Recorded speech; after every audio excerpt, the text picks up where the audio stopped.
The lives and deaths of individual human beings, their quality, and in many cases their duration, are intimately bound up with the aspects of modern science society that are hardest to see and talk about.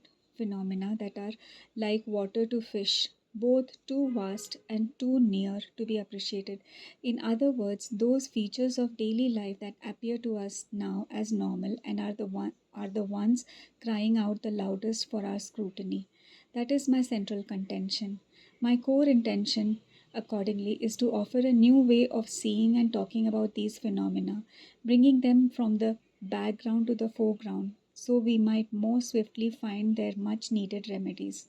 I will make the case that much of what passes for normal in our society is neither healthy nor natural, and that to meet modern society's criteria for normality is in many ways to conform to requirements that are profoundly abnormal in regard to our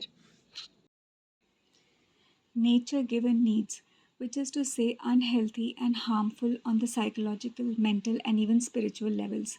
If we could begin to see such illness itself not as a cruel twist of fate, or some nefarious mystery, but rather as an expected and therefore normal consequence of abnormal, unnatural circumstances, it would have revolutionary implications for how we approach everything health related. The ailing bodies and minds among us would no longer be regarded as expressions of individual pathology, but as living alarms directing our attention toward where our society has gone askew, where our prevailing certainties and assumptions around health are, in fact, fictions. Seen clearly, they might also give us clues as to what it would take to reverse course and build a healthier world. Far more than a lack of technological acumen, sufficient funds, or new discoveries, our culture's skewed idea of normality is the single biggest impediment to fostering a healthier world, even keeping us from acting on what we already know.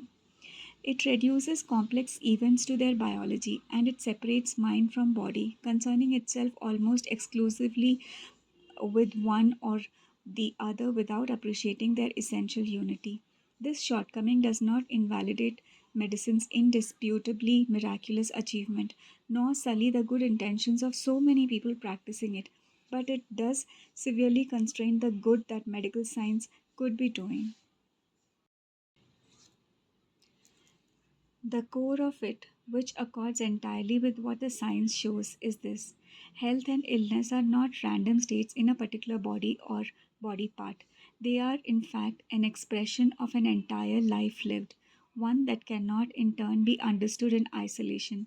It is influenced by, or better yet, it arises from, a web of circumstances, relationships, events, and experiences.